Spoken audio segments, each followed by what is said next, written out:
Tonight, the Donald Trump effect reaches Europe. President Trump and President Putin agreed to start immediate negotiations to end the war in Ukraine. As in Brussels, the new US Defense Secretary warned European leaders they can no longer count on American protection. But we must start by recognizing that returning to Ukraine's pre-2014 borders is an unrealistic objective. So is Europe actually capable of defending itself with no help? We'll be discussing that with our correspondents in Brussels, Moscow and Washington. Plus, we go inside Syria's underground torture prison where critics were beaten and killed, sometimes just for sending a text message. Bashar al-Assad's regime tried to destroy the evidence of decades of violent suppression. Tonight, we show you what they left behind and hear from those still searching for their loved ones. I heard the people crying, please stop, beat me. Thousands of names. Thousands. Just book after book after book of it. That's all coming up in the next 60 minutes on The World with me, Yalda Hakim.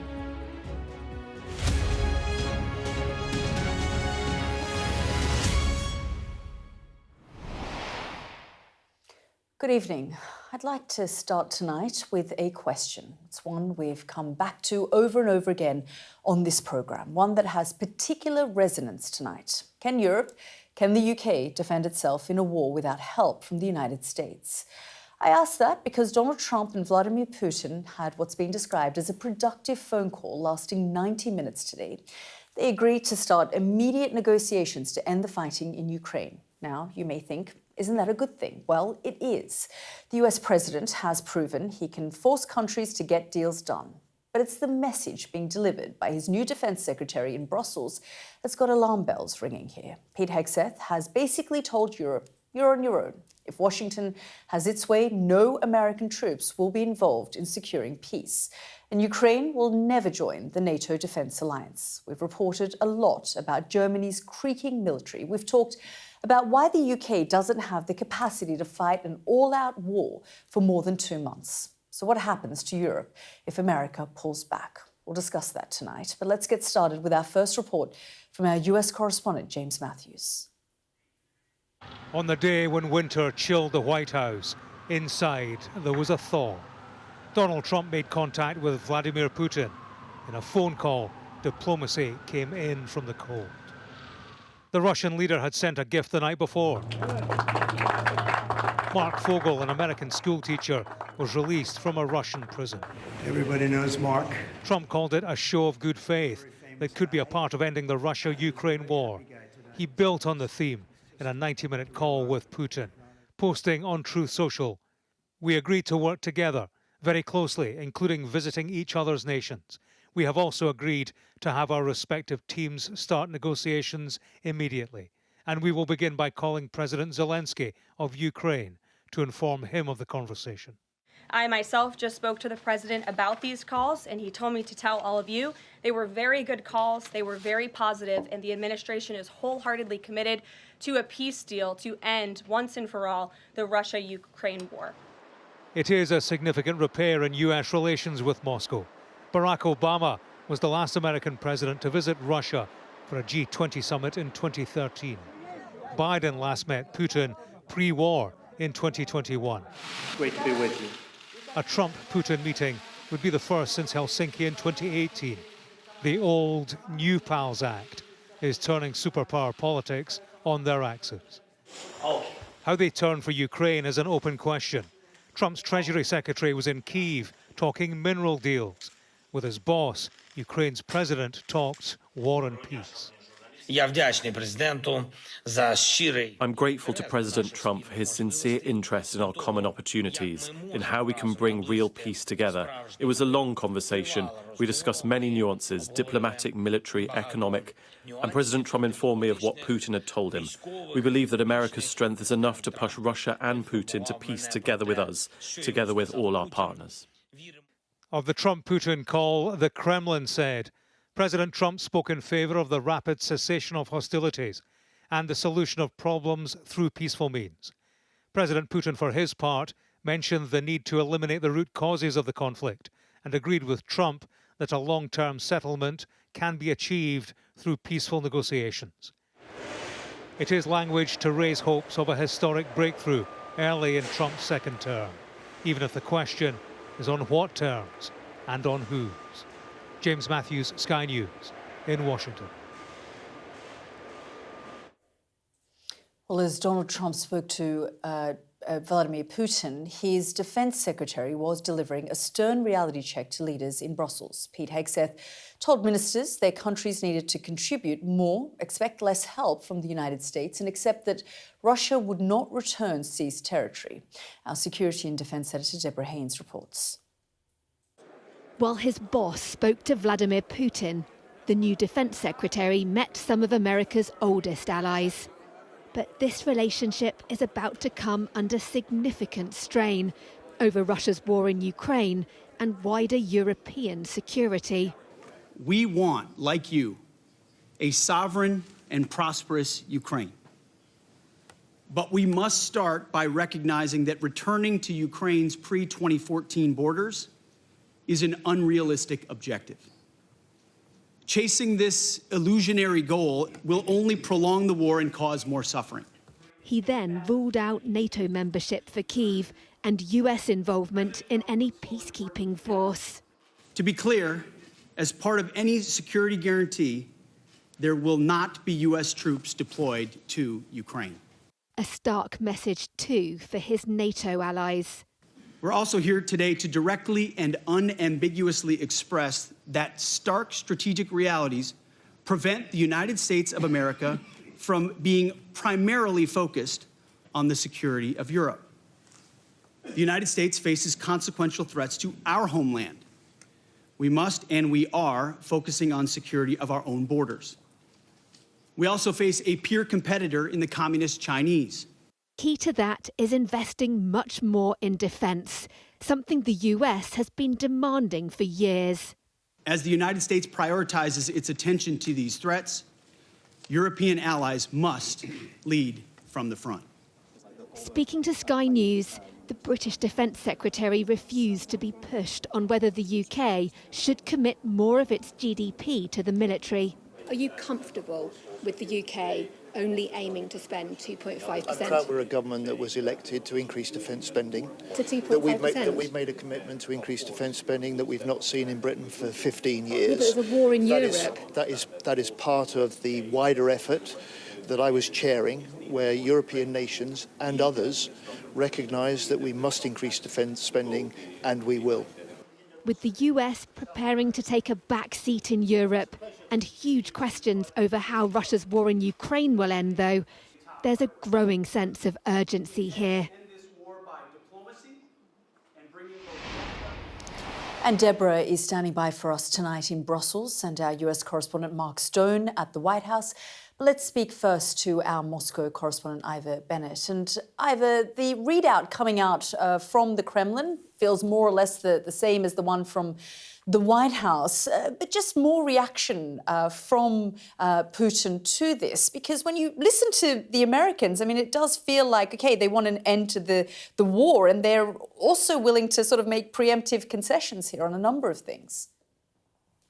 Yeah, that's right, Yalda. I think Russia will be very happy, actually, with Donald Trump's approach to ending the war in Ukraine for a number of reasons. Firstly, because the call has broken the pattern of Western unity on engaging on Ukraine. Until now, the talk has always been you can't talk about Ukraine without Ukraine. But Donald Trump did just that today. Vladimir Putin had him all to himself for 90 minutes on the phone. The question is, will that be the case going forward? Will Ukraine be included in the talks, or will they remain bilateral? And Kyiv will be extremely concerned by that tonight. The second reason I think Russia will be happy is because of what Donald Trump's defense secretary said today, Pete Hegseth in NATO HQ, that NATO membership for Ukraine is not a realistic outcome, and that pre-2014 borders are not either. Those have always been key goals for Russia, and to have them agreed upon before talks have even begun, well, they'll be very pleased indeed. But Kiev, of course, will be furious. And the third reason is the prospect of Donald Trump visiting Russia. He says he's agreed to come. That would be a huge coup for the Kremlin if he did, because its so-called special military operation, otherwise known as its war in Ukraine, was never supposed to end in a negotiated settlement. It was supposed to be over in weeks with outright victory. But the prospect of having a US president flying into Russia on a peace mission, well, you can see how that'll be spun by the Kremlin as a victory over the West. Yeah, absolutely. Let's go straight to the United States now and speak to our Mark Stone. And Mark, and we're just talking there with Ivor about what Donald Trump has been saying, what Vladimir Putin, and of course what Pete Hegseth has been saying. One of the things that came out from the takeaway, I guess, from what Pete Hegseth has said and the message he's delivered is that Europe, our policy is shifting, and Europe, you're on your own. You're going to have to step up because we're going to step back. You're profoundly shifting. I think we really have seen the confirmation of what, frankly, Donald Trump has said many times before, specifics like Europe needs to spend more. I think Europe has recognized that for some time. But I think it's the broader principle, the broader message that America is now sending to Europe, that effectively it's not the priority for America anymore. And you're kind of on your own. You need to do it yourself. And I think so many unanswered questions about what if Putin down the line decides to push west once again, will America then be part of some attempt to stop him? These are profoundly important questions for all European countries, while they do recognise and are indeed already trying to spend more on their own security. Donald Trump's claim that every NATO country needs to spend 5% of its GDP on defence. Well, clearly not even America is doing that. Look, I think if you bought into the idea that Vladimir Putin always wanted Donald Trump to win the November election, well, today is the day that you see why, because he does appear to be giving Putin already quite a few concessions. He's in the Oval Office at the moment. He's signing some executive orders, we think, but he has been basically confirming what Pete Hegseth said in Europe earlier on today, that he does not see Ukraine being part of NATO, that it is unlikely that Ukraine will get all its land back. So profound changes happening as we speak. Yeah, absolutely. Thank you, Mark. Let's go to our security and defence editor, Deborah Haynes, who is in Brussels for us. And Deborah, we're just watching your report there and listening to what both Ivor and Mark have been saying. A lot of talk about defence spending, something the Europeans have heard over and over again, loud and clear from Donald Trump and the Americans. But how are they reacting to all of this, everything that they're hearing this evening?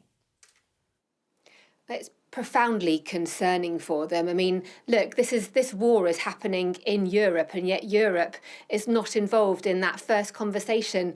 You've got Donald Trump talking to Vladimir Putin, then picking up the phone to Volodymyr Zelensky. There were a number of Ukrainian journalists at NATO headquarters today, and they were looking very distraught at the language coming out from Pete Hegseth when he made those statements about no US troops on the ground, saying that the borders of Ukraine will very unrealistically go back to where they were pre-2014, and also crucially saying that from now on it's the Europeans that need to step up and take on the burden of military support and non-military support to Ukraine, providing these security guarantees, but stopping short of Ukraine being protected by the shield that is NATO. For Europe, that is profound as well, because for a long time now, repeated American administrations have railed against the fact that they've basically been bankrolling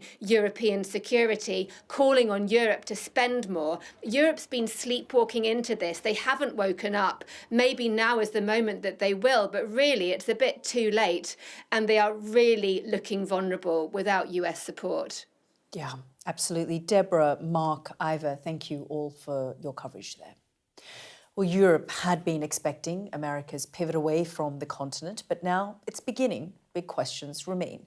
How viable is NATO's future? Can any Ukraine peacekeeping work without the United States? Here's our international affairs editor, Dominic Waghorn, with his assessment.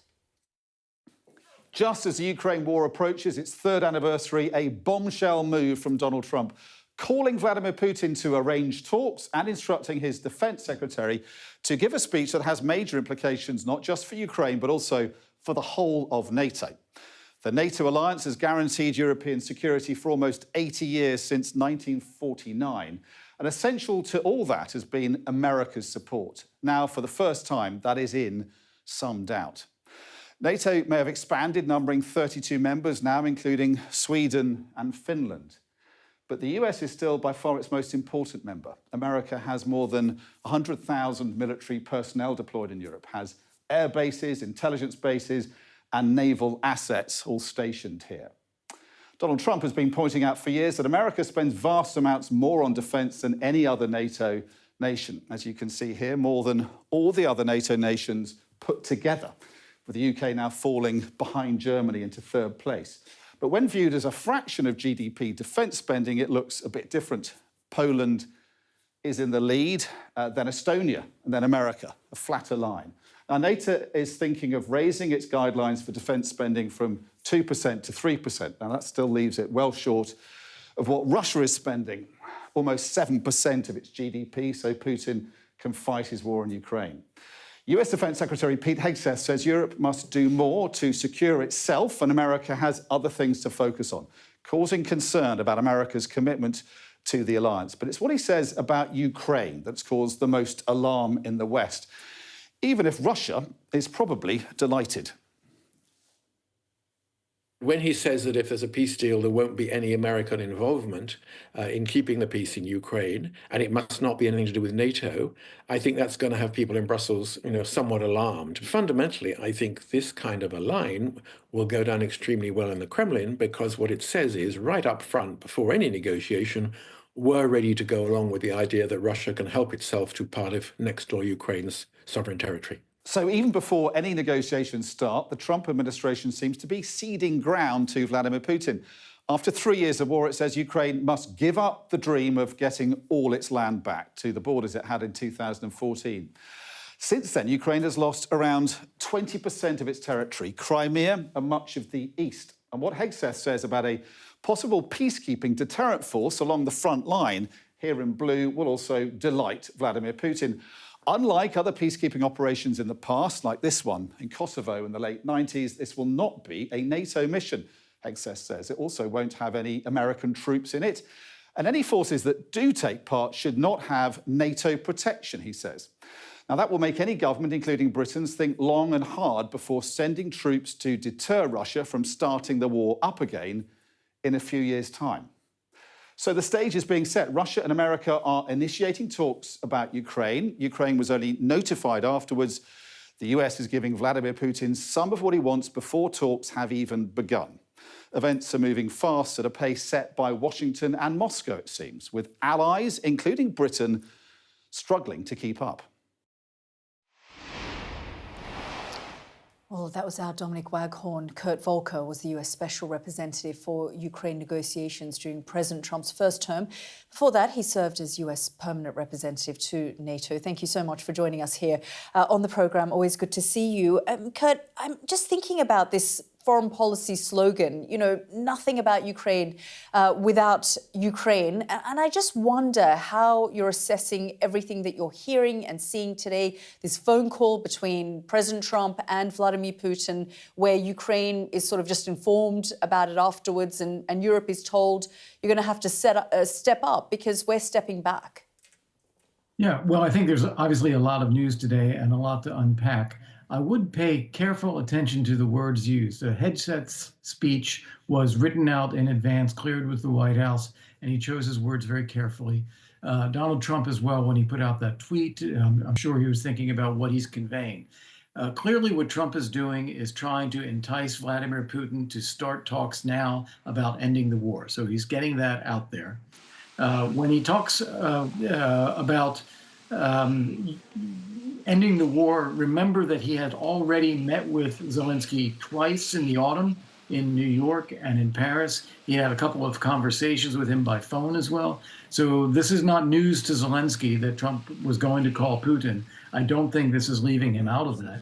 And in fact, in the last few days, we've seen Trump and Zelensky go back and forth trading messages about continuation of arms supplies to Ukraine, about the United States getting access to mineral resources in Ukraine.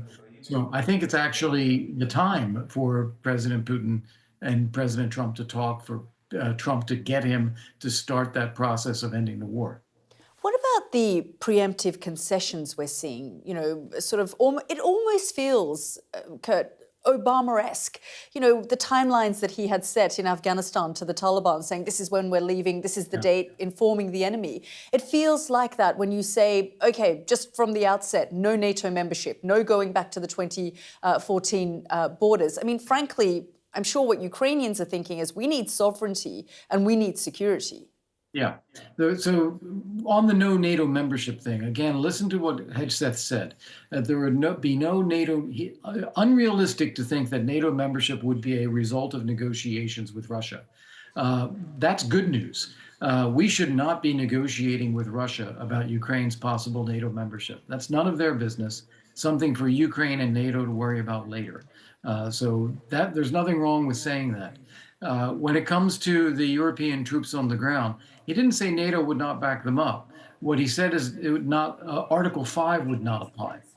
That's the same as the situation that was the case with Bosnia, Kosovo, Afghanistan, Syria. NATO countries were involved in operations, but Article 5 did not apply to any attacks on those forces. So we have to just listen carefully to what's being said.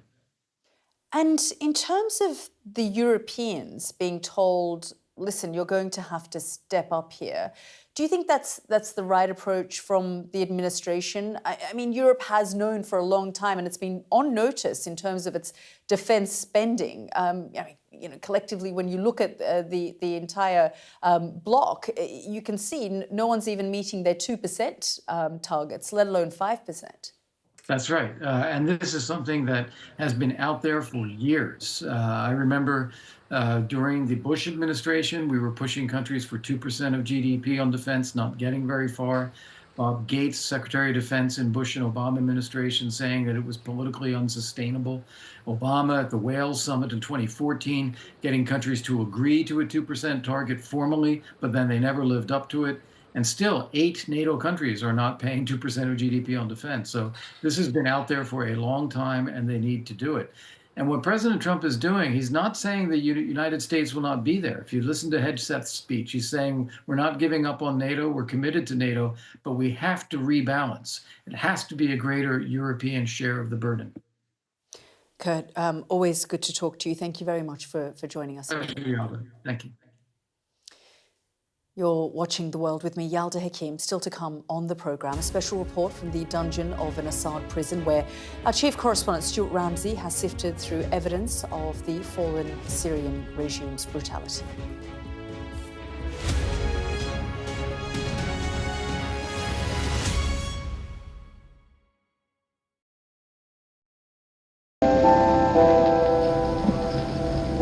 I'm Stuart Ramsey, and I'm Sky's chief correspondent.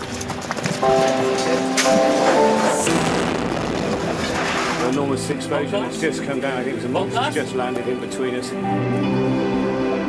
Hundreds and hundreds of people hoping to get north, ultimately to get to the United States. It's a border where they're not welcome, yet they keep coming. We saw snatch squads going in, grabbing people, taking them out and putting them into trucks and taking them away. They make about 50 kilos of fentanyl a week. It's incredibly dangerous and toxic stuff. We're seeing an upsurge in deaths. The fighting between the gangs is getting more and more vicious. Is this now all your territory? Yeah. The battlefield is outside the barricades, which is over there. This is much more like a normal town. It's really sending a clear message that Venezuela is eager for change. We're being crushed. Free from wherever you get your news. We are in the middle of a forest, in a jungle really, and they're attempting to keep these men alive. This is real, hardcore emergency medicine. The information on this could bring down the entire network, not just in Iraq and Syria, but across the world. Sky News, the full story first. Well, hundreds of thousands of people have been using the beast for years to traverse Mexico, but it is really dangerous. Many people have died riding it.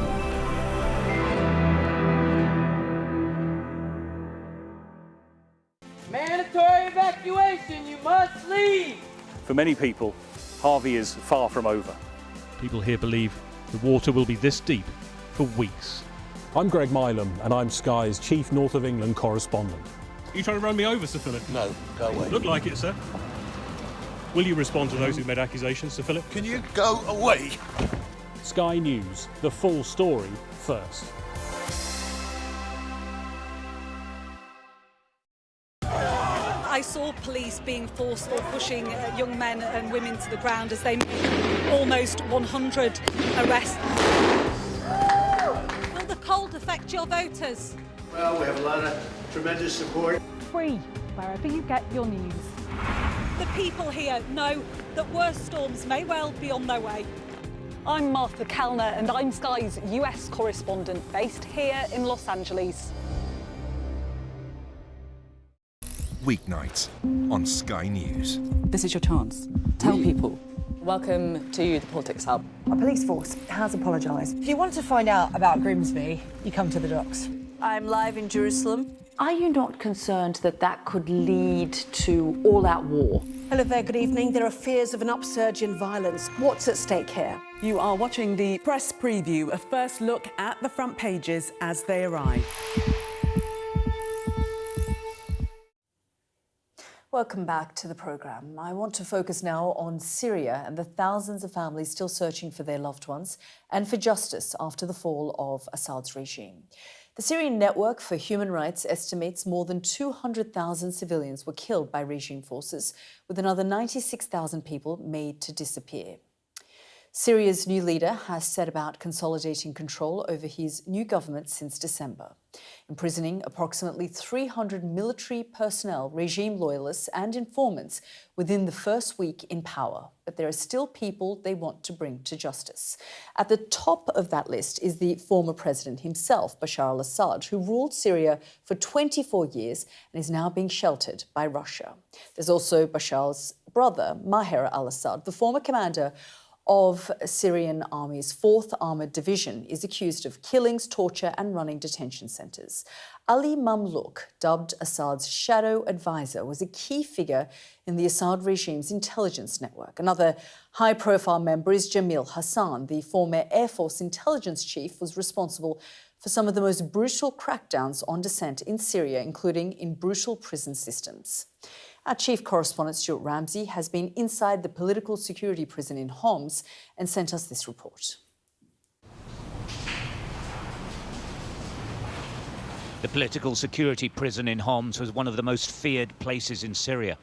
The Assad regime forces tortured and murdered on an industrial scale. It was a documented conspiracy to keep the family in power, and it intensified as anti-regime protests took hold in 2011 and continued for years. Homs was at the centre of the uprising. Last December, as the regime collapsed, the retreating officers did all they could to destroy evidence of their crimes. It's still burning. This is a list of people arrested for certain crimes. It was in 2012, at the beginning of the revolution. Hundreds of thousands of documents were burned, but some survived. With the permission of the authorities in Homs, we returned to see what evidence we could find. Some of the alleged crimes were trivial. Even a text criticising Bashar al-Assad could send you to jail to face torture or death. Here, someone was arrested because there was a message in his phone that says something bad about President Bashar al-Assad. Yeah, it is just an excuse for them to arrest them and to execute them. I think at that time, 2012, everyone was arrested, disappeared. And yet the only evidence they have is a message on their phone that somebody didn't like the president. Simple as that. My cousin had the same problem. He was also about 20 years old, and they saw a message in his phone. Then he was arrested. Then he disappeared. And you've never seen him again? No. No. This is personal for everyone. Every Syrian wants the truth. We met Taha Tadmori last year. He wanted information about the fate of his brother, Firaz. Taha's family apartment overlooks the political prison. For days, the family kept a constant vigil from this balcony. His brother was called to a meeting at the prison in March 2013. He told Taha he hadn't done anything wrong and would go to the meeting. They never saw him again. I see the windows of the prison where the people tortured.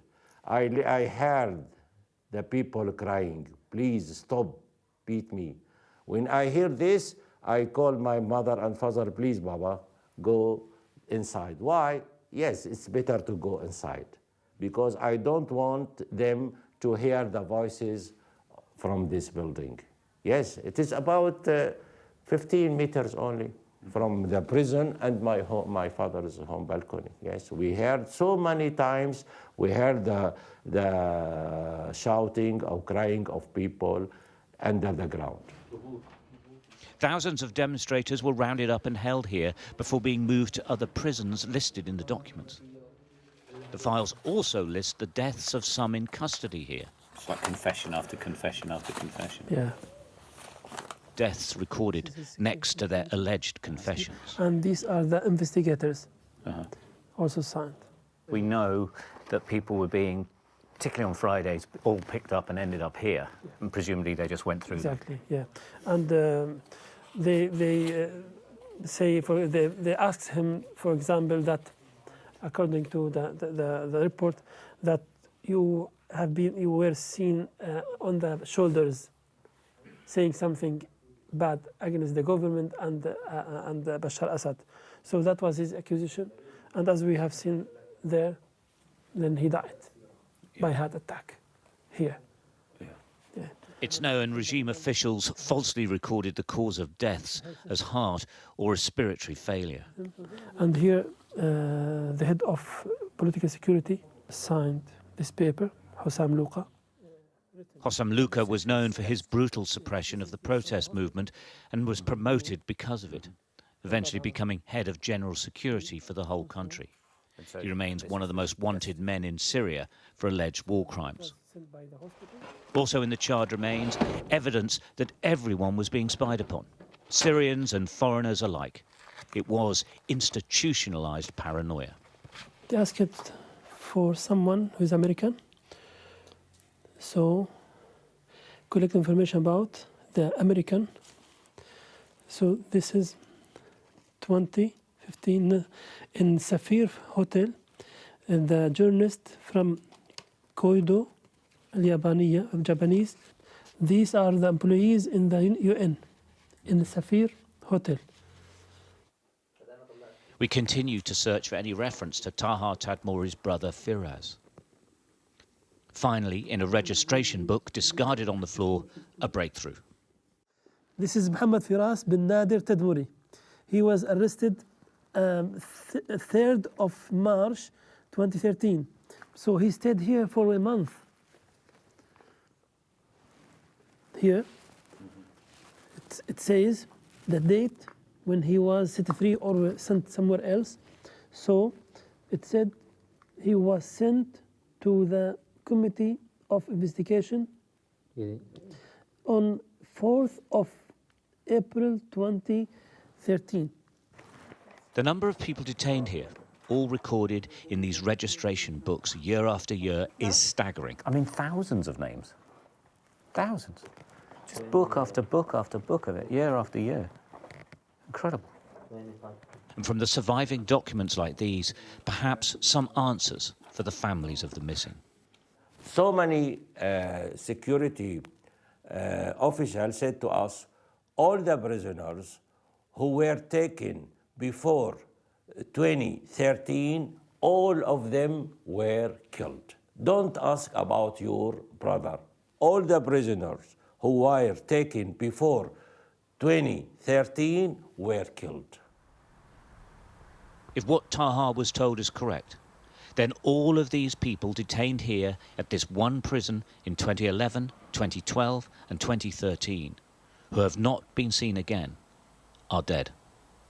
And someone needs to answer for that. Stuart Ramsey, Sky News, Homs.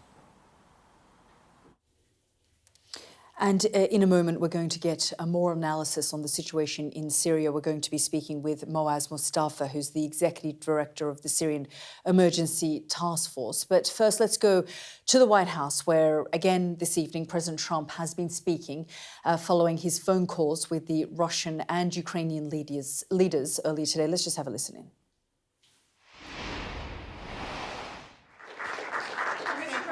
When and where do you plan on meeting with Vladimir Putin? And were there any preconditions set to agree to this meeting? No, we had a great call, and it lasted for a long time, over an hour this morning. I also had with President Zelensky a very good call after that. And I think we're on the way to getting peace. I think President Putin wants peace, and President Zelensky wants peace, and I want peace. I just want to see people stop getting killed. We're very far away from that particular war, but that's a vicious war. Probably 1.5 million soldiers killed in a short period of time. I've never seen anything. I have pictures that are, you wouldn't believe it. You wouldn't believe what you have to look at. Young, beautiful soldiers that are just being decimated. And it would be nice to end it immediately. But we had a very good talk with, people didn't really know what President Putin's thoughts were, but I think I can say with great confidence he wants to see it ended also. That's good. And we're going to work toward getting it ended and as fast as possible. It's a horrible situation going over. It's flat land, and the bullet goes off, and the only thing it can hit is a body, a human body, a young human body. And they're losing just tremendous numbers of mostly soldiers. Just the cities and towns have been largely demolished. It's a shame what's happened to that country. It would have never happened if I were president. That I can tell you. Would have never happened. It's to look at that. And October 7th would have never happened either, by the way, the Middle East. But we'll get it. I think we'll get it. We'll get something done. We're going to be meeting. Actually, tomorrow they're meeting in Munich, as you know, and we're going to have some other meetings, and I'll be dealing with President Putin largely on the phone, and we ultimately expect to meet. In fact, we expect that he'll come here, and I'll go there, and we're going to meet also probably in Saudi Arabia the first time. We'll meet in Saudi Arabia, see if we can get something done. But we want to end that war. That war is a disaster. It's a really bloody, horrible war. Did you Saudi Arabia? The first meeting will happen? I think so. We think we're going to probably meet in Saudi Arabia, the first meeting. Hasn't been set, but not too distant future. Will you also be part of that meeting? We both understand, you know, we know the Crown Prince, and I think it'd be a very good place to meet. So it sounds like that would just be a meeting between you and Putin and perhaps the Crown Prince, but not President Zelensky? Probably we'll have a first meeting, and then we'll see what we can do about the second meeting. Commit to go to Ukraine? What about Ukraine? Did you commit to go to Ukraine as No, well? I haven't. I haven't committed to Would go you to go? Ukraine. I would think about going. Yeah, I'd think about it. No problem. You say today, Mr. President, that they received your vision. What is your plan to end this war? Like today, Secretary. Well, I'm not going to tell you my plan. I can just tell you we've made a lot of progress. This should have been done by Biden, not by me, because this has been going on for now a long time, years, and it should have been done by Biden. Just like the young gentleman that I brought home yesterday after 2 weeks. We worked on it for 2 weeks. He was a fine man, and he was in there for 3.5, almost 4 years, and they weren't able to do a thing, and I got him out. And as you know, I didn't pay $6 billion. I didn't pay anything. We did a trade. And we did a good job. We got him out in 2 weeks. It should have been out years ago. Really should have been out years ago. Was I don't think it's practical to have it, personally. I know that our new Secretary of Defense, who's excellent, Pete, made a statement today saying that he thinks it's unlikely or impractical. I think probably that's true. I think long before President Putin, they said there's no way they'd allow that. This has been going on for many, many years. They've been saying that for a long time, that Ukraine cannot go into NATO. And I'm okay with that. I just want the war, whether they are or they're not. But it certainly would seem to be that most people have said that that is something that's not going to happen.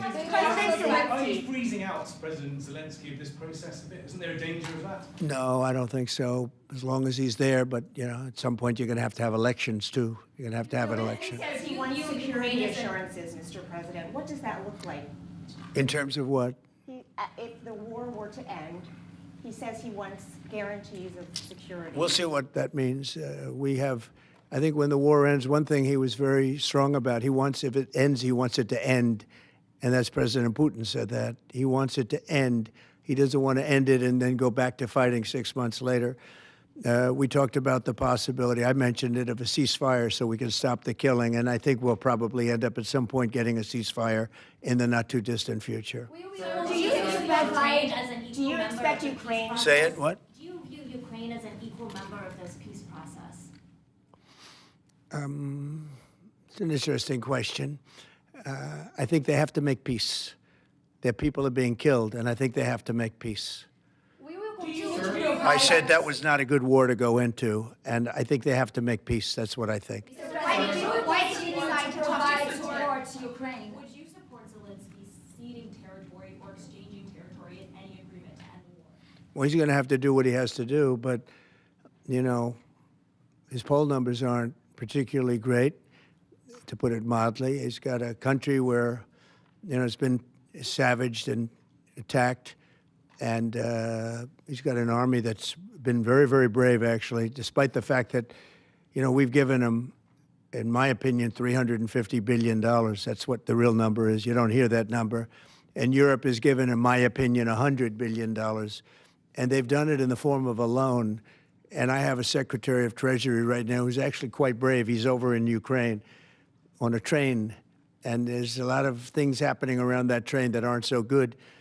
And he's going there to get a document done where we're going to be assured that we're going to, in some form, get this money back, because we're putting up far more money than Europe, and Europe is in far more danger than we are. We have an ocean in between. Europe has nothing in between. You know what they have in between? They have Ukraine in between. So wait a minute. So, as you know, Europe is putting up money, and they're getting it in the form of a loan. And the United States under Biden didn't do loans. They just handed money every time somebody walked in from Ukraine. They just handed them money foolishly. This should have never happened. It should have never started. And once it did, other things should have happened. Other things should have taken place. So we're getting security on our money. We're going to have it secured by, they have rare earth, and they have oil and gas, and they have a lot of other things. And we're asking for security on our money. So does it mean you are not sending any more They've agreed to it. Ukraine has agreed to it. Does it mean you are not sending any more aid to Ukraine? No, we are, but we want it secured, and the money is going to be secured. When will the U.S. stop sending funding? When will the U.S. stop sending funding? Because if we didn't do that, then Putin would say he won. We're the thing that's holding it back. And frankly, we'll go as long as we have to go, because we're not going to let the other happen. But President Putin wants to have peace now, and that's good. And he didn't want to have peace with Biden. Was that conversation with Putin? And you tell me why that is, okay? Was that conversation with Putin to start these negotiations part of the deal to bring Fogel home? No, but it was a nice thing that he allowed Mark Fogel to leave. In fact, Mark wasn't feeling well, but he was, all of a sudden, about 2 weeks ago, he started being treated very nicely. He said they took him out for haircuts. They took him out. They helped him out a little bit and made him feel better, made him look better. And they were nice to him. And he said, I saw something happening. And it coincided with when I came into office. So that was nice. And he's a fine person. He was so happy to be out. He was there for 3.5 years plus, and he shouldn't have been there at all. They should have had him out much faster than that. Wait, go ahead, please. Sorry, sir, just to be clear, do you see any future in which Ukraine returns to its pre-2014 borders? Well, I think Pete said today that that's unlikely, right? It certainly would seem to be unlikely. They took a lot of land, and they fought for that land, and they lost a lot of soldiers. But it would just seem to me, and I'm not making an opinion on it, but I've read a lot on it, and a lot of people think that that's unlikely. Some of it will come back. I think some of it will come back. Yeah, some of that land will come back. Who are you with? Yeah. You who? AFP, Agence France Presse. Okay. I just wanted to ask you, the things that the Secretary of Defense was talking about, the 2014 borders and the lack of NATO membership, ultimately these are both demands that Russia has made in the past. Is there not a danger of handing Russia a kind of win on this? Well, I think that if you look at the war, the way the war is going, you'll have to make your own determination. I'm just here to try and get peace. I don't care so much about anything other than I want to stop having millions of people killed. Last night, Kiev got hit very, very hard. I want to see people stop getting killed. That war is ridiculous. It should have never happened, and it would have never happened. Yeah, a couple of more questions. Are you planning to sign today? Are you planning to sign an executive order on reciprocal tariffs, sir? Yes, I am. In fact, I may do it today, and if I do it today, I could.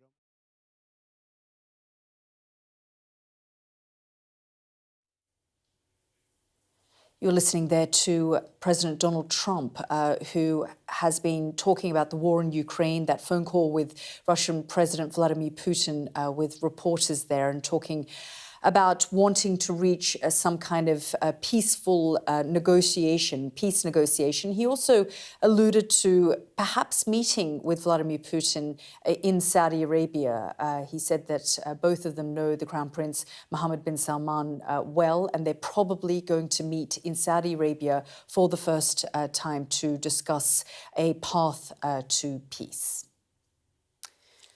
Well, let's return now to Syria and the quest for justice after thousands were killed by the Assad regime. Moaz Mustafa is Executive Director of the Syrian Emergency Task Force, a US-based organisation set up at the beginning of Syria's war to support the opposition. Thank you so much, Mr. Mustafa, for joining us here on the programme. We've seen a devastating report from our correspondent this evening about some of those torture chambers and, of course, the mass graves that we've seen, the prisons that we've seen since the fall of the Assad regime. You yourself have gone back to Syria in December and you've seen it with your own eyes. In many ways, it feels like it is much worse than many people thought or anticipated.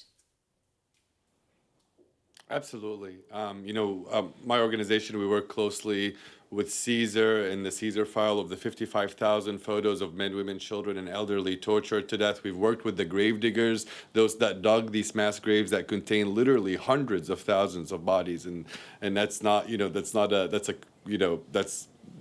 what happened over the last 14 years. And even though I thought I knew how bad things were, seeing those dungeons, going inside and seeing little baby, cribs made out of cloth that the mothers made for babies that were born in these horrific places, seeing the buckets in the walls filled with blood and how people scraped on the walls, messages or prayers or hopes. It is a never again moment that unfolded, and I would argue it's the worst crimes of the 21st century.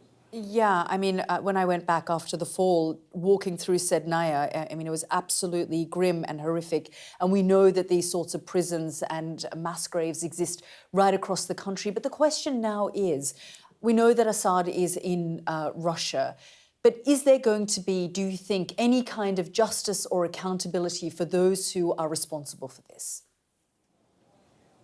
Absolutely. There absolutely will. And it may not happen in just days or weeks or months, but no matter how long it takes, and the sooner the better, all these people will face, these war criminals will face justice. For example, Already in European countries and in the United States, we have some of Assad's war criminals caught and have faced and will face justice. For example, a brigadier general arrested in Los Angeles, whose trial should start in August. But in terms of Syria, in terms of those that had the blood on their hands, those that really were the architects of these genocidal massacres, no matter where they are, they will face justice.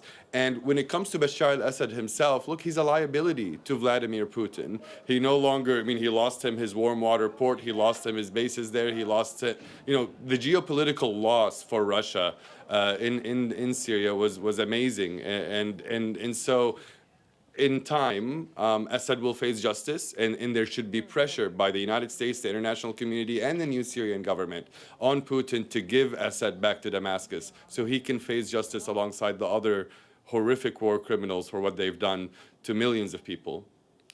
Moaz, Mustafa, I would have loved to have spoken to you, but we just had some breaking news from Donald Trump.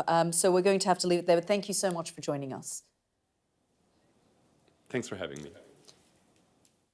Well, after years of working in partnership, most notably over the Stop the Boats policy, the UK is being urged to turn its back on Rwanda and sanction its leadership. It comes as the government in Kigali comes under increasing scrutiny for backing rebel militia fighting for control of the Democratic Republic of Congo. Now, I've been speaking to the country's foreign minister, who told me she's privately told Keir Starmer's government to issue sanctions. She also urged Arsenal Football Club and 2 other clubs in Europe to rethink their sponsorship deal with the country.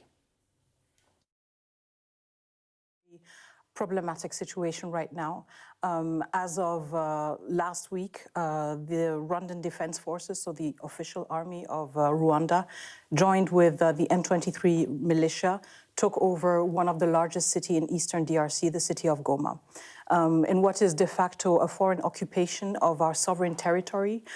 They have sabotaged key infrastructure, they have shelled hospitals, they have contributed directly or indirectly to the killing of at least 3,000 civilians.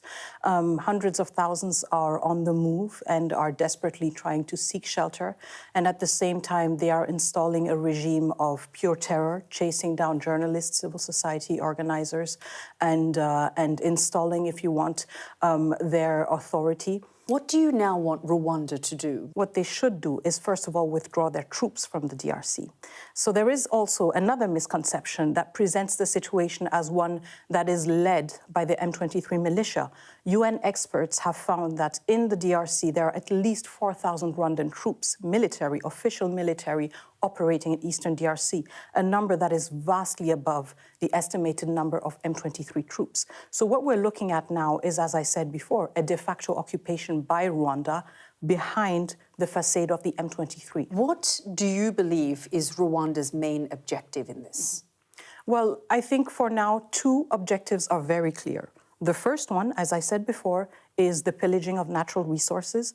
Group of experts, the UN group of experts has evidence that at least on a monthly basis, 150 metric tons of coltan are mined by children, by women, by men, under the threat of violence in the DRC, transported over to Rwanda and exported as Rwandan minerals. So there is a clear economic objective. In addition to that, the Rwandan government has de facto become the spokesperson or the voice of the M23, a group that in itself has claimed on many occasions wanting to overthrow the legitimate government of the DRC in Kinshasa.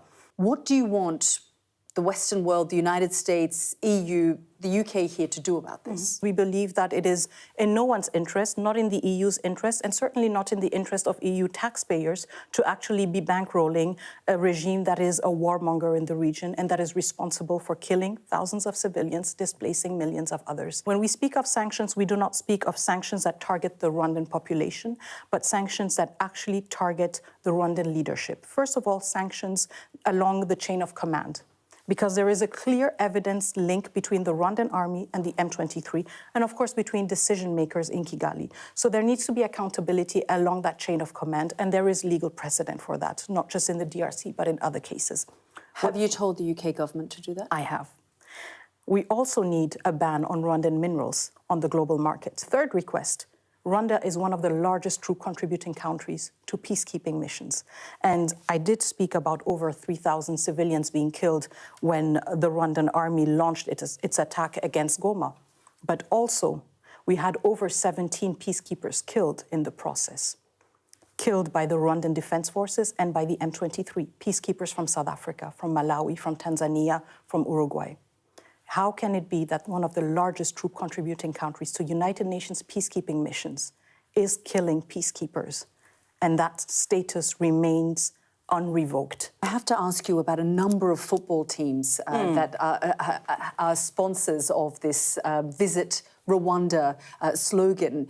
Just tell us about this and what you're asking to happen now. The first question that we ask is, again, how do these clubs know that the money used is not money that is derived from the sales of minerals, for example, that have been mined in the DRC through horrific human rights violations?